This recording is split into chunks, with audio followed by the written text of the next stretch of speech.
Richard Fuller.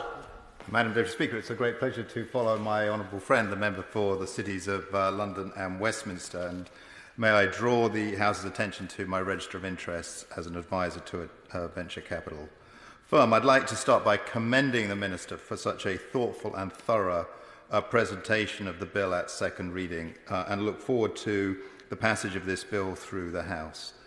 May I also pay tribute to the opposition spokesman, the member for Wolverhampton South East, for his general welcoming of the bill and for some of the important points that he made. He mentioned two of the contextual factors for this bill, the financial crisis and Brexit.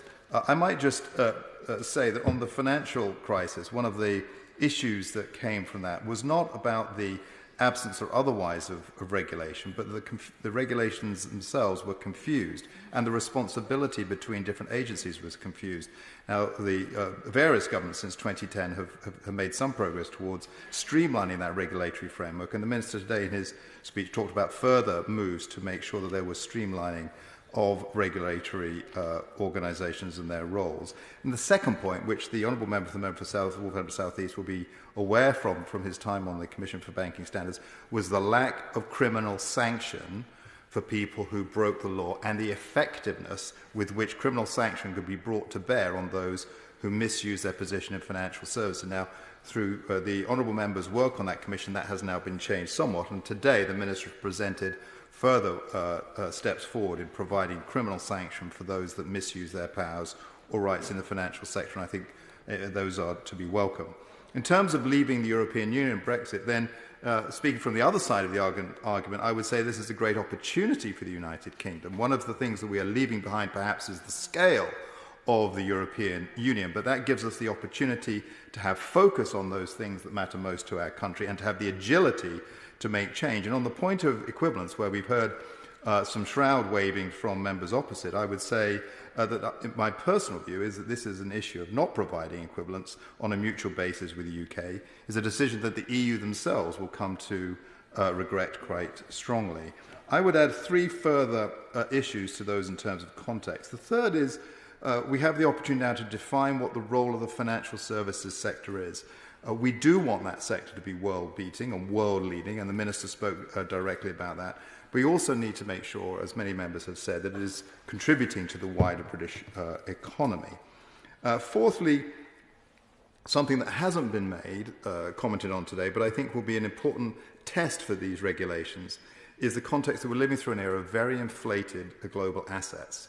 And what is that going to do in the next 5 or 10 years to the financial services sector as we unwind the context of quantitative easing and other other inflated assets? I think that's something I wouldn't mind hearing from the Minister a bit in his winding up if we could. And the fifth, which the Minister did touch on, is on innovation and technology. These regulations will meet a period of much more substantial technological change in finance. And this country will be faced with questions between regulate or innovate, and there will be trade-offs that need to be made. And Mr. Deputy Speaker, unfortunately, too often in this House, we do make vacuous statements about regulations. We talk about maintaining a gold standard of regulations or avoiding a race to the bottom on regulations. Both of those statements are completely meaningless because they're entirely in the eye of the beholder. They have nothing when you communicate one to another about what they mean. What we should be trying to focus is not on how tough does regulations sound when we talk about them, but how effective are those regulations in doing what we wish them to do. And the truth of the matter is what is important about regulations is they do what they say they're supposed to do, and they do no more than what they're supposed to do.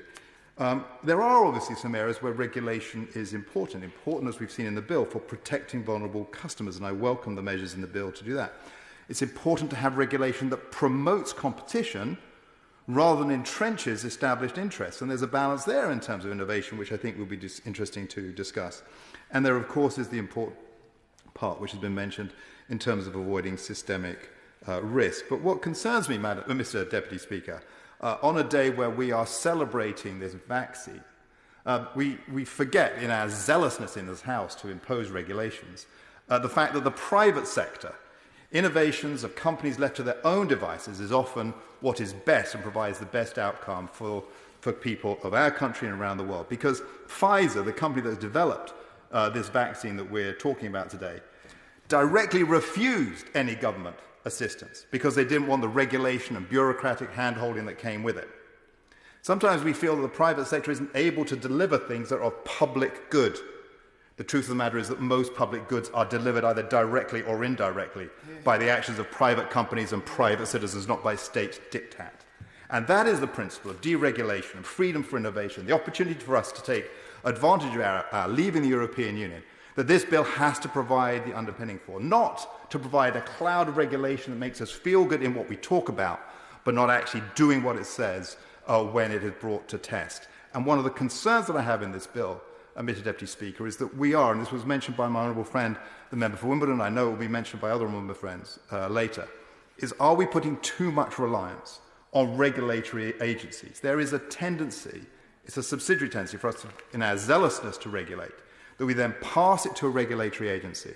And as the honourable lady, the member for Glasgow Central, made in her speech the point, then there's too little parliamentary oversight on that regulatory agency. We don't have the mechanisms in this Parliament. And I would hope, as we progress this bill, the Minister will consider that, given what is contained in the essence of this bill. Thank you.